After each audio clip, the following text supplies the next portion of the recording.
We are excited to have you here with us tonight. We wanted to share some information about all the things that has been happening in the last few weeks. We are done with the first half of our General Assembly legislative session.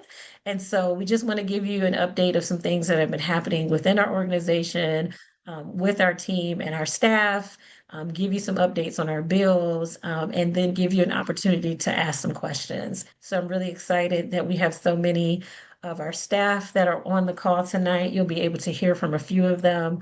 I also want to shout out some of our board members, former and present board members who are in the room virtually with us today. We appreciate you being here. Thank you so much for all that you do to help us carry the work of Virginia Interfaith forward as we fight for justice for all Virginians. Hopefully, you did get your roundup on today. The roundup was about crossover and it gave a little information about what crossover is. But again, I want to share some information with you, and then we're going to talk about our bills, and then there'll be a time where you can ask questions. We started out our wonderful session starting out with our constitutional amendments, which was the first week of session. It was with some real intentionality. They brought up constitutional amendments first, because again, with constitutional amendments, they have to go through the General Assembly twice with an election in the middle. So constitutional amendments all passed one year, then we had an election last November, and so then they were up again in January. And so here at Virginia Interfaith, we actually lead and sit on the Coalition for the Restoration of Rights constitutional amendment. And so that constitutional amendment did successfully pass through within that first week, going into the second week. And so now it moves to be on the ballot in November. And so we're really excited. Again, we want to have more people who have access to the right to vote. We don't want it to be a process that changes every time we have a governor shift. And so we want to make sure that, again, once people have paid their debt to society, that they are able to come back out into the world and vote. And so the constitutional amendments were the first week. So yay, constitutional amendments. And thank you so much, Sheila, for pulling this up. Okay, and so after that first week, we moved into the second week of our General Assembly, and we had our Day for All People. So Day for All People 2026 was on January 21st, and we had about 430 people. We flooded the Capitol, again, with people of faith and goodwill. We had so many people join us from all across Virginia.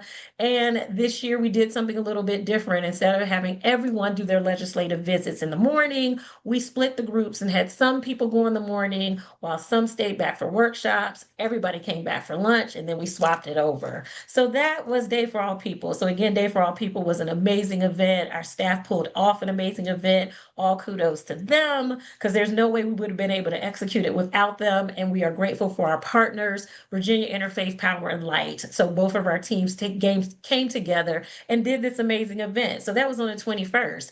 And then following Day for All People, there was this really small thing that happened in our state. We inaugurated our new governor. So we did have an inauguration that came within that second week of General Assembly, and I was able to attend the Interfaith Prayer Breakfast. And so, as part of the inauguration, before she took the stage and was sworn in, the next slide will show you that we were at an inauguration interfaith prayer breakfast. And so there wasn't very many people that were there and invited. It was a really small, intimate group, but I'm really excited that we were able to be present and to start that day in prayer. And so it was a packed second week of the General Assembly. So on top of Day for All People, on top of the inauguration, our bills started moving through committee. So our staff was handling a lot of things at one time.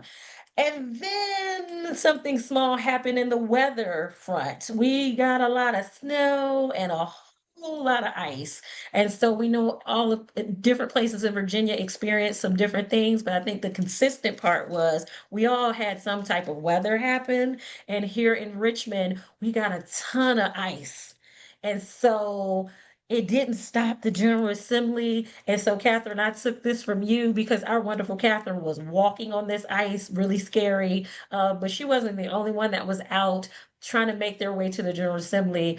All of our team that serve at the General Assembly, because the work of the General Assembly continued to go on, we made our way to General Assembly. So we were digging our cars out. And then when we couldn't get our cars out, we were taking Ubers. And then when we couldn't take an Uber, I got on a city bus for the first time here in Richmond. I never rode the city bus before here, so that was exciting. But we all did whatever we had to do in order to make it to the General Assembly so that we could continue to lobby on behalf of the people of faith and goodwill of Virginia and make sure that our bills continue to go on through the process. So the ICE lasted way too long. Can I say that again? It was just way too long. Like we skated on ice for a really, really long time, and we're still seeing piles of snow everywhere. But thank goodness the ice melted. But one of the consequences of the ice being there was United Methodist Day, which normally happens very soon thereafter, Day for All People. They had to cancel. And so they were looking to try to figure out how to reschedule it. Was talking to our wonderful board member, Katie Gooch, about it. And so we made a decision, why not do United Methodist Day on the same day that we do Student Day of Action? Because we already had Student Day of Action scheduled. And so instead of doing two separate events, we combined the events together. And so we had this beautiful intergenerational moment of Student Day of Action at United Methodist Day. So we once again flooded the Capitol with 200 people, college students and university students from all across Virginia, United Methodists from all across Virginia, and we all came together, and it was such a beautiful event. And again, there's no way we could have pulled this off without our staff from Virginia Interfaith Center and Virginia Interfaith Power and Light. And so it was a beautiful event and it went really well. And I will say, I got a really funny text message from another lobbyist friend who said, "How many lobby days do you all do? I see blue bags in the elevator again." So I was like, we're there all the time. So we made a great impact at the General Assembly. And so again, we were able to pull a lot of things together. Now, Sheila, I don't know when you shared your screen if you did share sound, but we're now going to go to have a conversation because now that event was last week. And so now we're heading to where we're at crossover. And the reason that you see this wonderful picture on your screen, and it may not play because you may not have, it may not be shared right, but it's okay because I can speak to the video even if it doesn't play. I'll give it a So shot. it's all good. So, this video, for those of you who may be familiar with even this image, back when I was growing up, there was a thing called Schoolhouse Rock. And Schoolhouse Rock, there was a video, and I can hear it when I see the picture. You know, it's like, I'm just a bill. Yes, I'm only a bill. And I'm sitting up on Capitol Hill. So the reason I was going to show this video, Catherine had this great idea when we did Advocacy 101. I think one of her kids suggested it, that showing this video so that you could see what a bill goes through in order to become law. So this wonderful Bill sings this song and he talks about how he really wants to be a law one day. And he talks and he takes the people watching through the process of what it means to become law. So the bill is like, I gotta go through committee, and then if they say yes and they vote me through committee, then I have to go through a chamber vote. And then once the first chamber votes for me, if they say yes, then I get to cross over and do it all over again and go to the other chamber and again go through some committee votes, then go to a floor vote, and then hopefully when I go to the governor's desk, I'll become a law because the governor can either veto me or the governor can make me a law. So I was going to show you that video, but now hopefully I've described it enough for you that you see it in your head and I've sang the song for you so you now know what crossover is. And so we are so grateful and enthusiastic that all of our priority bills have now made it through the first chamber. And so what that means is our bills have been voted and approved through subcommittee, committee. Some had to go through another committee if they had a fiscal impact. They were then sent to either the House or the Senate floor. They were voted on there, and then all the bills were approved and passed. And now they switch over to the other side and they have to go through the process all over again. So that's what crossover is. So now our bills are crossing over to the opposite chamber. And so we now want to make sure that we give an opportunity to give you some real specific updates in each of our issue areas of what exactly exactly happened with our bills and where they're kind of moving at this point. So the next slide talks a little bit about our criminal justice work.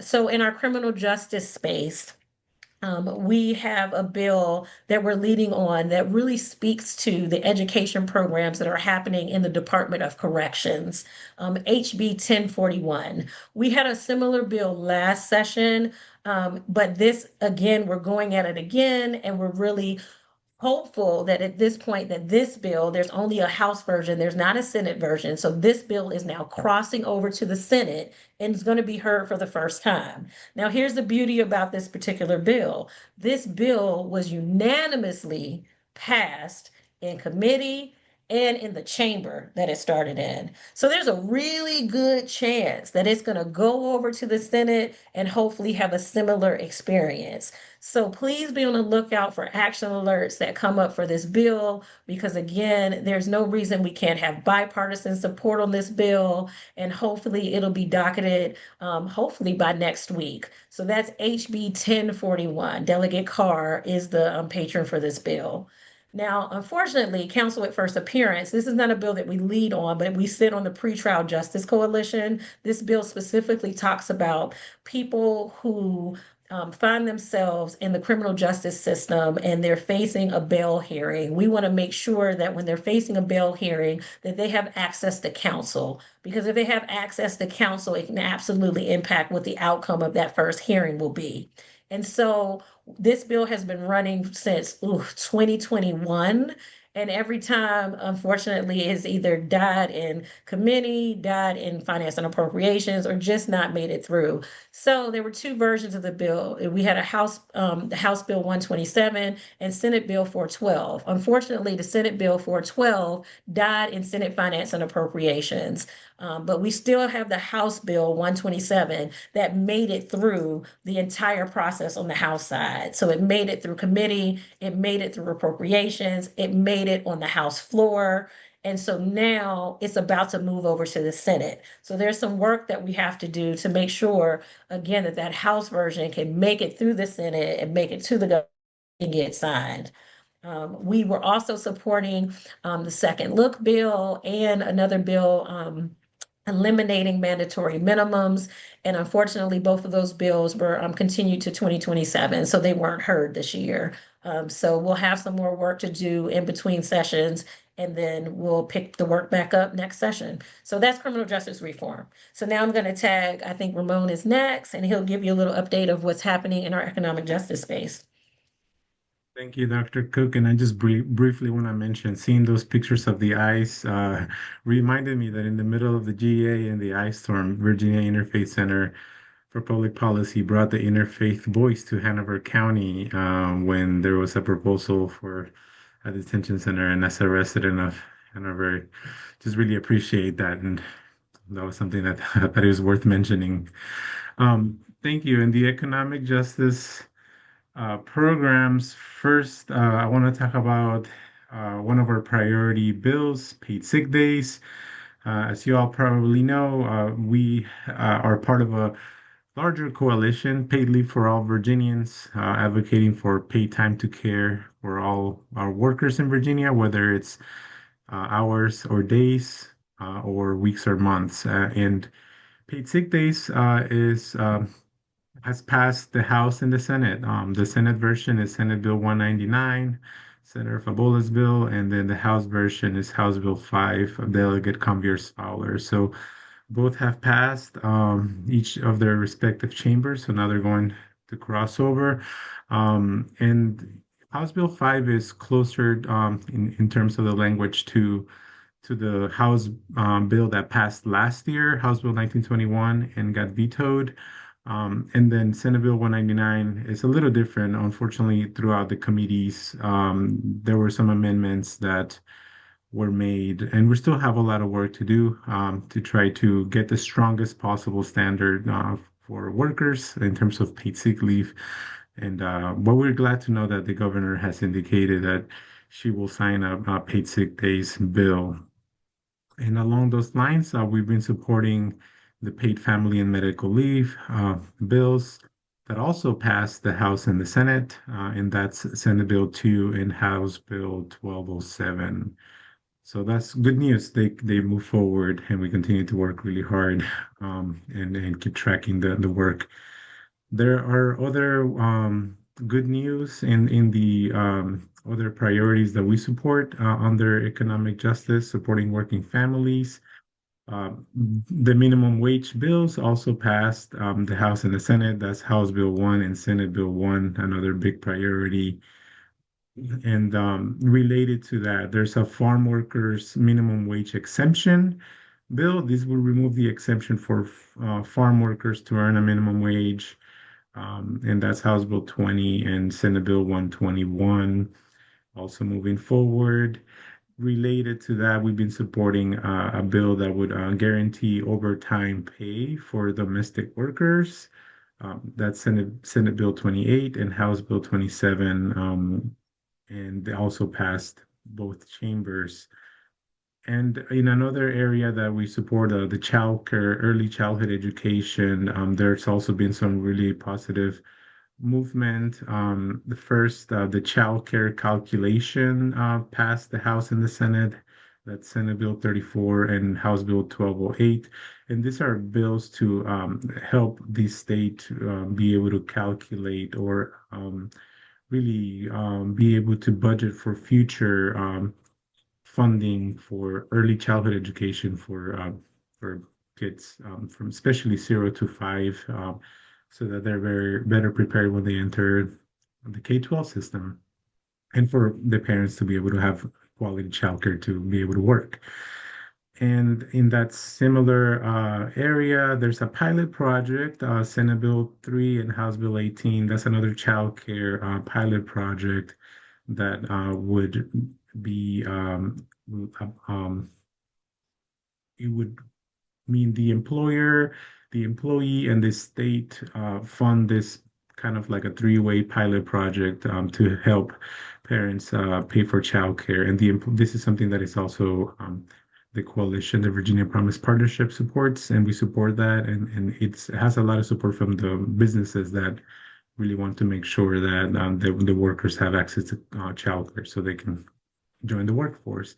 So those are the main bills that I wanted to highlight. Again, our big priority in this area is paid sick days. We're very excited that it's moving forward. So with that, I'll pass it back to Dr. Cook. Thank you all.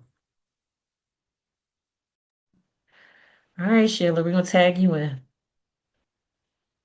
Sure thing.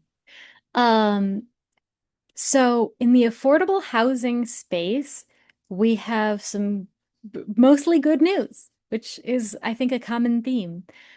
Faith in housing, we've got two priorities under the faith in housing umbrella this year. First, this HB 594 expediting affordable housing, which only has a House version, doesn't have a Senate version, but it passed with really strong bipartisan support on the House floor, 89-10, which is great.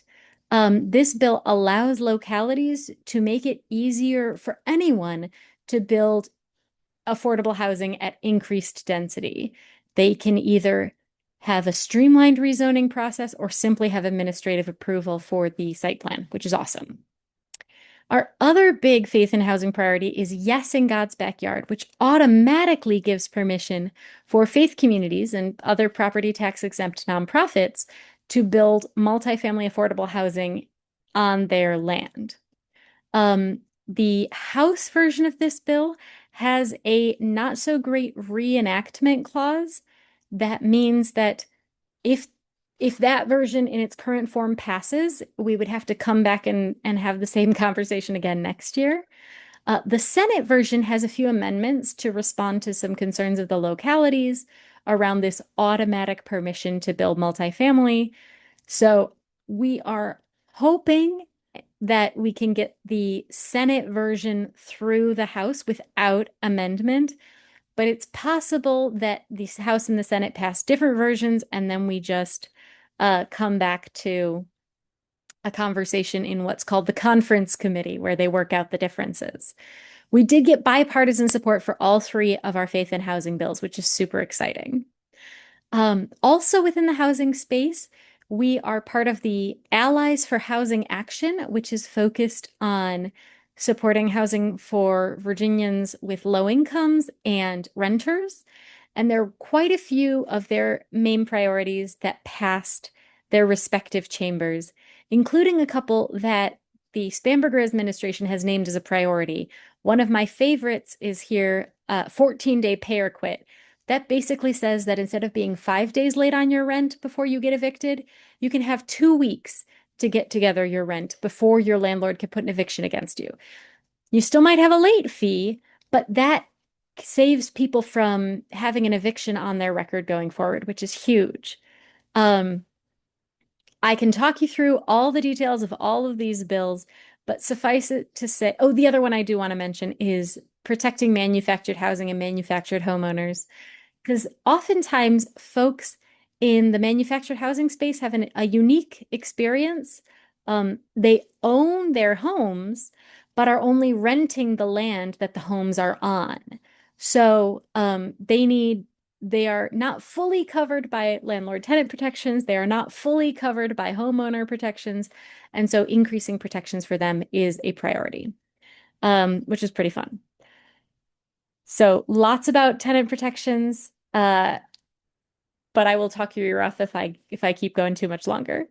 And then the last thing we are prioritizing, zoning and land use is a huge piece of how and where housing can get built and how much of that housing is affordable.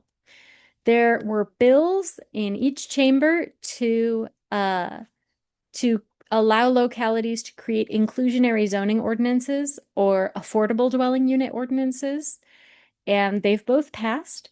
The Senate version it got passed with a reenactment clause. So again, we're in the same boat there. We may need this conversation to continue to next year, but there are signals that this is a helpful and important priority, and we're excited to keep it moving forward. You want to do the budget slide right after this one and I then was try gonna Catherine? sure. Okay, because Um, isn't there some housing budget pieces on there there? are a couple of housing budget amendments. So, uh, the budget is a weird one because it is the one bill that the chambers can keep working on after crossover for like 3 days, but they do have until Sunday to release the chamber budgets. Um, so we are still advocating on these budget amendments you see on your screen. Within the housing space, we want to, again, make sure that folks are not evicted. We want to reduce evictions. There was an eviction reduction pilot program for the last 6 or 7 years that was really doing a great job. But it was a pilot program, so it was limited to 2 or 3 cities, I think, around Virginia. The first box you see are budget amendments that would expand the eviction reduction program and make it codify it into full law as opposed to keeping it as a pilot. Number 2 here is Virginia's Housing Trust Fund. This is a statewide fund that can give money to the development of affordable housing. We love it, and we want to see an increase because, as we know, there's an affordable housing shortage statewide. Third on the list is increasing support for folks experiencing homelessness. This is in response to federal cuts in particular. Part of HB1, the big bill that some folks think is beautiful, was cutting of federal monies to what are called continuum of care agencies.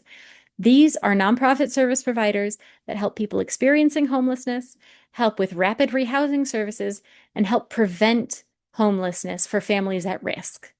So these budget amendments are ways to respond to that cut in community of care funding from the federal government.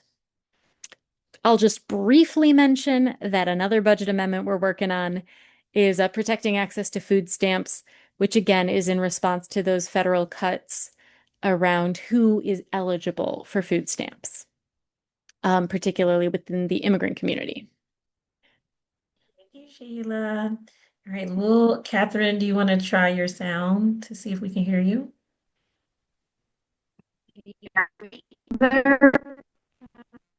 No, it's like it sounds like something may have happened with your speakers or your mic on your computer. And, but let's do this. So why don't you mute your computer?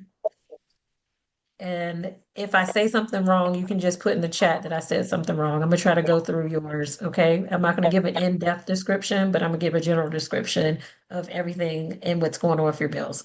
Okay, so SB 22 HB 1147, those are our bias reduction bills. And so we're extremely excited that both of those bills passed the Senate and the House. Yay! As you all know, if you've been around for a while, we've been working on this issue for a long time. And so this is a bill that would require bias reduction training for healthcare practitioners. This bill has had bipartisan support in the past. It has made it to the governor's desk in the past, and it has been vetoed. And so we are really hopeful this year that these bills will make it to the governor's desk and will be signed. We are excited that this bill has been expanded a little bit this year to really speak specifically to sickle cell. Sickle cell anemia is a disease that really impacts a lot of the Black communities, particularly Candy Munden King, who is the new she's Secretary of the Commonwealth. And so her daughter passed last year from sickle cell, a sickle cell crisis and sickle cell related illness. And so we're really just trying to make sure that there's education done for all healthcare professionals around this particular disease. A lot of times you have people who will go into the hospital and go to doctors and they're complaining about pain. And because of the biases that healthcare practitioners have around pain in Black people, they're sometimes not listened to. And so we just need to make sure that we can disrupt those things happening and so that people are able to live and thrive. So this is expanded beyond just maternal health, and it's really going to help a lot of people. And so we're really hopeful that this bill will continue to move the way that it's been moving, and both will be heard tomorrow. Thank you, Catherine. So then SB 33, HB 195, and these two bills, the two versions on the House and the Senate side, are talking about using at-risk funding formula that is built into school budgets so that they're able to use it to get school nurses. Not all schools have school nurses, and so we want to make sure that when students need medical attention, that there's a medical professional that is there on their campus, not someone that is shared across multiple schools, but at their school where they attend. And so we want to give schools the opportunity to use that at-risk funding in order to get school nurses. And so both of these bills have passed unanimously. And when I say that is a huge feat, particularly right now when there's so many issues that still divide people, thank goodness our legislators see that this is not a partisan issue and they have supported it unanimously. So we want to continue to support these bills so they will continue to get the support as they've now crossed over into the opposite chambers. And there's a good chance it will because they've already heard the bill before. We also have two bills dealing with mother and baby substance exposure, just speaking specifically when there is a pregnant person that goes into the hospital system, if there by chance they have some substances that have come up as a matter of testing, that it doesn't automatically become a punitive consequence. Can we build some supports around mother and baby so that we're not putting families into the system, the CPS system, and that may cause families to be separated?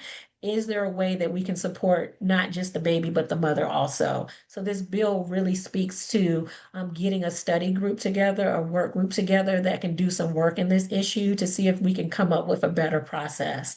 And so the Senate version did pass through the Senate. On the Senate floor, it was voted unanimously off the floor. The House version did have bipartisan support.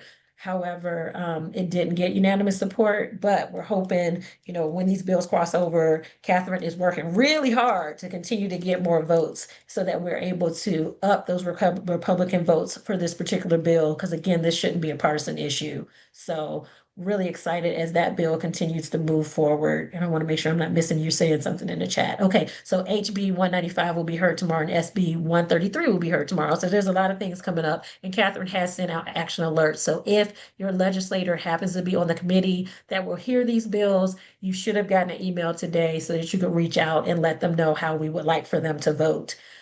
We do have some sad news about free lunches. And so the Senate version of the bill for free lunches, Senator Rome had a bill that would provide free school lunches for all students. Unfortunately, it did die in Senate Finance and Appropriations. Unfortunately, there's a huge price tag on this, but we know kids learn better when they have full stomachs. And so even though it didn't make it through this time, we're hopeful that we can do some work over the summer going into next session, and hopefully we can get this taken care of. And the House version of the bill died also. There is another bill that really has specifically to do with community health workers. And so, unfortunately, this particular bill that we're helping to support as we continue to give support for community health workers, it did die in Finance and Appropriations. However, there was a note there saying that they wanted to work it out in the budget. So there may still be some money that will be allocated in order to address this. So, Catherine, if I missed something, please put in the chat. I hope I did you proud. You work a lot of bills, and we're so excited about all the work that you do. And again, if you just see all the unanimous votes, and there's so many, I think everything has bipartisan support that we're working in our health equity space. And so it's all a result of the hard work that Catherine does. And so we're just grateful. Along with health equity, the bills that we're working, there are some budget amendments speaking specifically to our healthcare areas. There's one that speaks to creating a task force to ensure access for midwives, that they're able to access cardinal care. And so there's a budget fact sheet that's on our website. I believe it may need to be updated just a bit, but it does give some background information on the bills. I dropped it in the chat. There is a couple other bills that speaks to this, budget amendments that speak specifically to creating funding for safety net facilities, creating additional funding for free and charitable clinics. Both of these things are extremely important, particularly as we're looking at the cuts happening on the federal level, people not having access to be able to get medical care, or having, the access is getting cut. So we want to make sure that people are able to go to the doctor and get the care that they need. So we need that to be spoken to in the budget. So there are budget amendments. And again, a budget amendment speaking specifically to protecting Medicaid and famous investments in prenatal care. So you see a couple of budget amendments for that. And then the final one, again, speaking to increasing access to children's health coverage. So it's a lot of information, but the budget is a reflection of the values that we hold as a state. And so we need to make sure that if we're saying that we value children and we value families and we value health, that that is reflected in the budget that is created. So the information again is there on the website, and then we put again the link in the chat. So we can go to the last slide that talks about some of the additional areas that we're working. Sheila, I have you back in to talk a little bit about the immigration bills, and whatever else you want to talk about on this slide and what you don't want to talk about, I will jump in and finish for you. Appreciate you. Yep. So we know that protecting immigrants is a key value shared by a lot of our faith traditions and moral goodwill. And we've seen federal immigration enforcement doing a lot of overreach and a lot of problematic behaviors. So there are two main policies we're supporting this year around protecting immigrants in Virginia. First is to limit local collaboration with ICE, Immigrations and Customs Enforcement.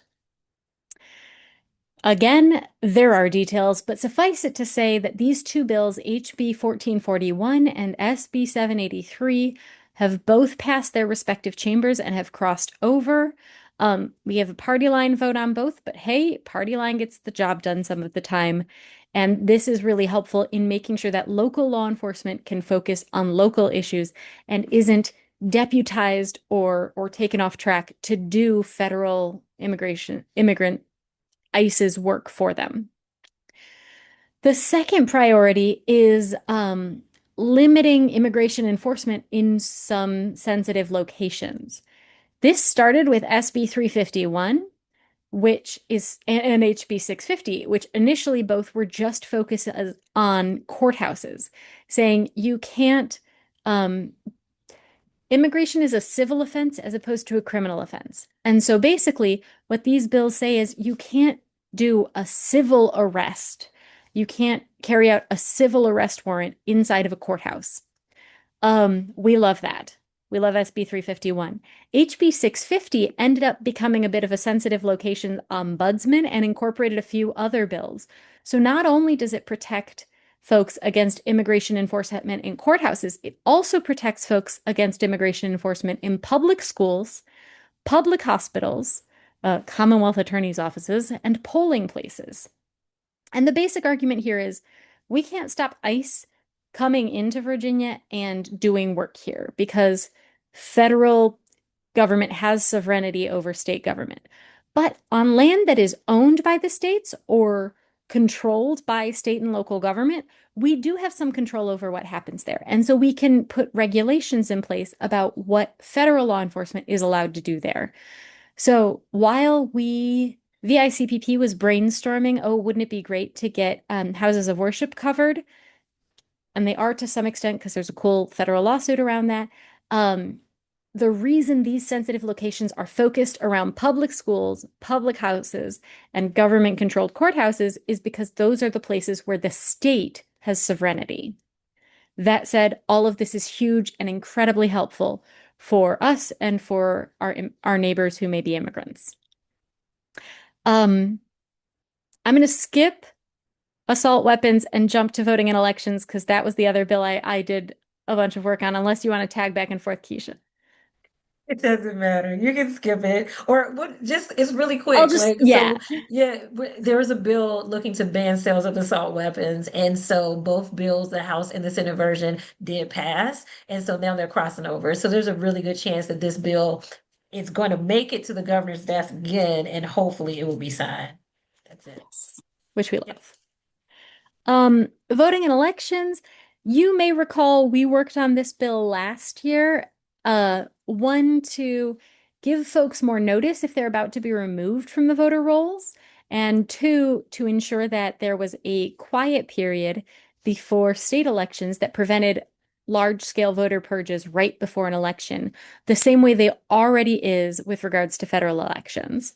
This is because of a previous governor's executive order, and we worked really closely with the SEER, so this was adjacent to immigrant protections.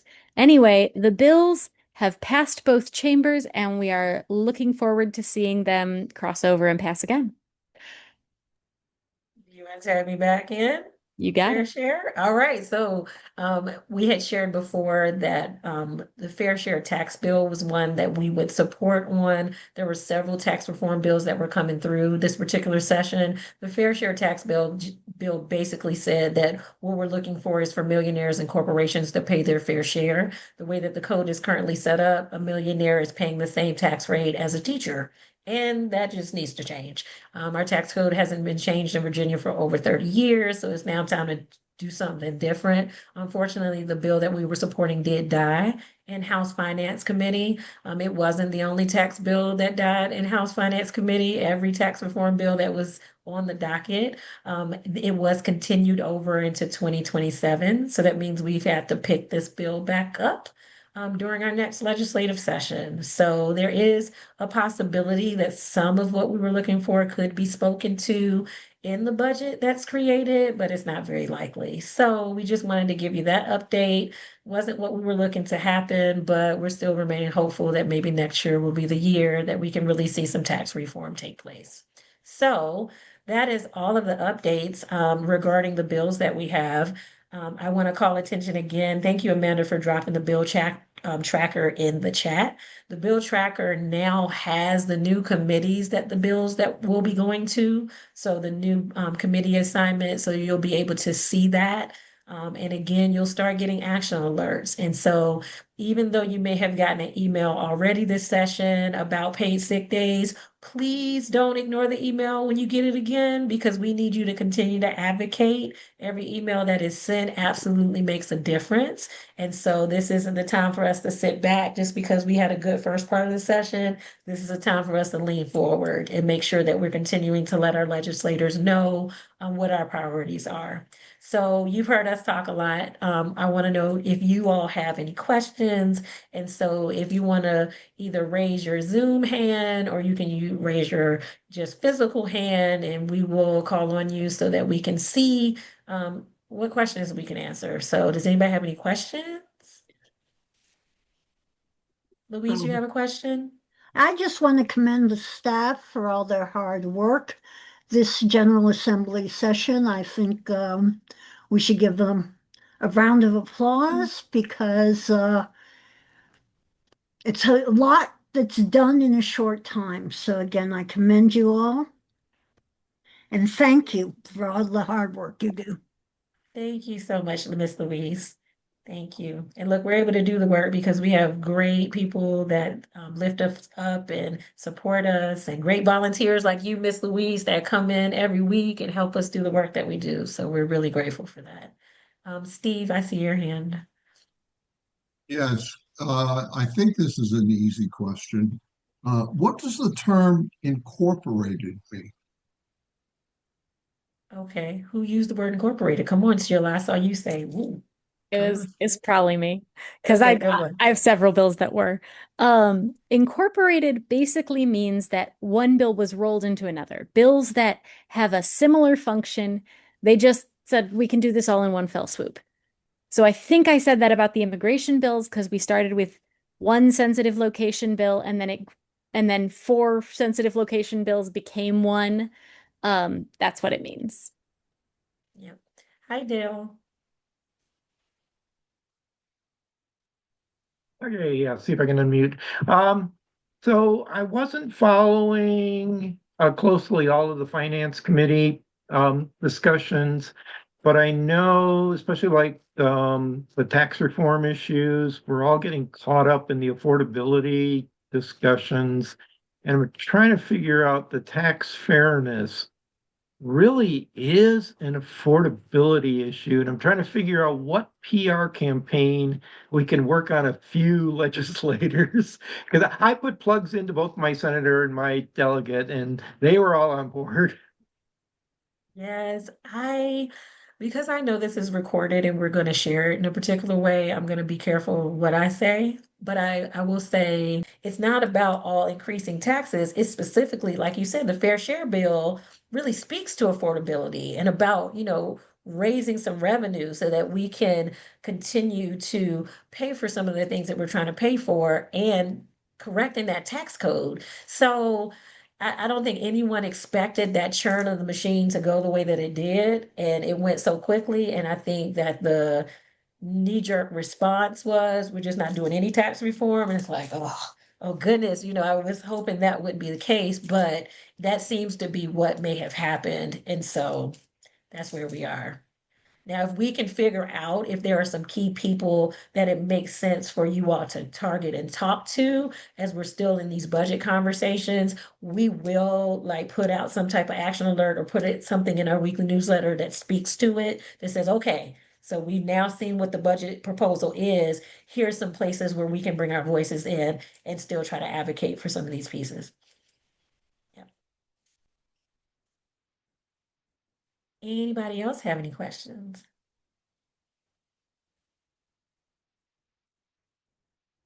All right, well, if you have any questions during the week, on weekend, email us. Like, we're here, we're working 24/7. It feels like these days. And so if anything comes to mind, please don't hesitate to ask us. I try my best in the weekly roundup to give updates so that you're getting them every week. But we're here as a resource. So if something comes up or if you have a question, no matter what the question is, please just let us know because we're here as a resource for you. Somebody has their hand up who has their camera off. My question is, when it comes to free lunches, will the youth continue to receive free lunches throughout this year? And then next year, I guess they will decide on how they're going to do, the free lunches for next year. But will they continue to have free lunches this year? That's my question. I for the believe end? that is done, that is a decision that's made on a district by district basis. I know that a lot of schools are still using funding that came through COVID. And they're still able to provide the free lunches and some of them even free breakfasts for students. So I believe that that will most likely continue through in this school year. Now, what will happen next school year, we're not sure. Right. Which is why I believe Senator Rome made the proposal of the bill to have the state pick up the costs for school breakfasts because we know at some point that funding is going to run out. And so at some point, those free lunches that the students have been getting since COVID will have to come to an end. Okay, thank you. Any other questions? Well, I want to thank you all so much. Thank you for your patience with the technical challenges we had at the top. Thank you so much for all your great questions. And thank you again for all of your support. Because again, we couldn't do what we do if it were not for you all supporting us. So thank you so much. Continue to send those emails to those legislators. You call those legislators. You tell us when you want to testify for a bill, because you can testify virtually. You don't even have to come to the GA. We can send you the link. And if you don't want to testify, you can do a written testimony because they read those and those do make a difference. So thank you for bringing your voices in. We appreciate you. And I hope you have a great rest of your evening. Thank you so much.